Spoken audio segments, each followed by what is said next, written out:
नमस्कार, मैं मनीष स्वागत करता हूं आपको अपने इस यूट्यूब चैनल पे। दोस्तों, इस भी भर्ती में जैसा कि आपको पता है कि कोई भी ऐसा भर्ती नहीं है रेलवे का जो कि फेयर हो और एकदम से 100% नीट एंड क्लीन हो। जैसा अभी आपको पता चल गया होगा कि बहुत सारी चीज़ें चल रही है, यानी कि डीबी में भी बहुत सारे लोग पकड़े जा रहे हैं। हालांकि कुछ का न्यूज बन जाता है, कुछ का वहीं पे मामला सलटा दिया जाता है, आपको ही पता है।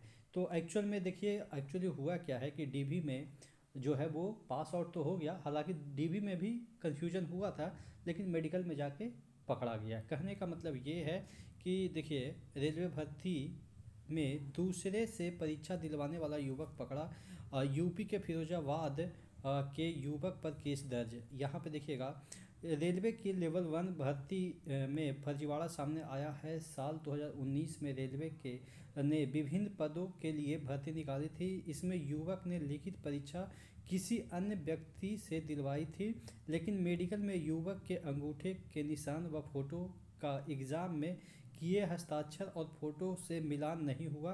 कैंट के पड़ाव थाना में डीआरएम ऑफिस के एलओ राजीव चौधरी की शिकायत पर उत्तर प्रदेश के फिरोजाबाद के गांव अरमारा जाट के रहने वाले किशोर पर धोखाधड़ी की धाराएं में केस दर्ज किया। शिकायत के मुताबिक 28 फरवरी को दस्तावेज वेरिफिकेशन के दौरान इस कमेटी को उम्मीदवार ने अपने दस्तावेज प्रस्तुत किए तो आधार कार्ड में यहाँ पे देखिएगा ब्रिजा किशोर लिखा था, और यहाँ पे जो है वो यहाँ पे जबकि आवेदन में ब्रिज किशोर था। तो बहुत सारे लोग ये भी कंफ्यूज हो गए होंगे कि आधार में कुछ रहता है और फॉर्म में कुछ भरा जाता है, तो क्या इससे इस तरह का केस हो जाएगा? तो नहीं, इस तरह का केस नहीं होगा। इसमें देखिए आगे लिखा हुआ है, इसके बाद उम्मीदवार ने शपथ पत्र दिया कि दोनों नाम उसी के हैं, तो शपथ पत्र से काम चल जाता है। तो यहाँ पे देखिएगा डीवी में तो चल गया। इसके बाद उसे 1 मार्च को मंडल रेलवे और अस्पताल में मेडिकल कराने का निर्देश दिया गया। यानी कि जहाँ पे डॉक्यूमेंट वेरिफिकेशन हुआ, वहाँ पे इन्होंने जो शपथ पत्र यानी कि एफिडेविट जिसे कह सकते हैं, वहाँ पे प्रोड्यूस किया, तो वो लोग मान गए, क्योंकि ये कॉमन चीज़ है, कॉमन इरर है कि हाँ, ब्रिज की जगह ब्रिजा भी लिखा सकता है, कोई बड़ी चीज़ नहीं है। ये सरकारी अधिकारी भी करते हैं। जब आप क्या आवेदन वगैरह कुछ में कीजिएगा तो वो गलत नाम कर देंगे, जैसे पैन कार्ड में किसी का नाम गलत हो जाता है, बैंक में किसी का नाम गलत हो जाता है, तो वो सरकारी कर्मी करते हैं। तो ये सब चीज़ें एक्सेप्टेबल है कि हाँ, ये इरर हो जाता है। तो वहाँ पे शपथ पत्र देके ये चीज़ें पास आउट हो गए। लेकिन जब यहाँ पे मेडिकल कराने पहुँचे, जब मेडिकल डॉक्यूमेंट वेरिफिकेशन तो क्लियर कर लिए इन्होंने, लेकिन जब मेडिकल कराने पहुँचे तो युवक से डॉक्टर ने उसकी फ़ोटो मैच ना होने की बात कही और उसे मेडिकल मेमो पे लेटेस्ट फ़ोटो कमेटी से वेरीफाई करवाने को कहा। यानी कि जो ये मेमो देते हैं कमेटी वाले मेडिकल के लिए, तो फिर से वो भेज दिए कि ये जो है उसको फिर से वेरीफाई करके लाइए।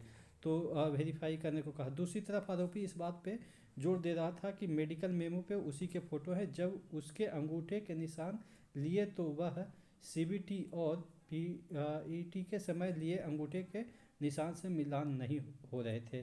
तो ऑब्वियस है कि जब अंगूठा मैच कराया गया तो नहीं हुआ, क्योंकि उस समय कोई और बैठ गया था। तो कहने का मतलब ये है कि अंगूठा का भी मैचिंग हो जाता है। ये आपको भी पता है कि एक फॉल्स अंगूठा बनाया जाता है इम्प्रेशन के लिए। वो आपको भी पता है कि बहुत धड़ल्ले से ये काम होती है।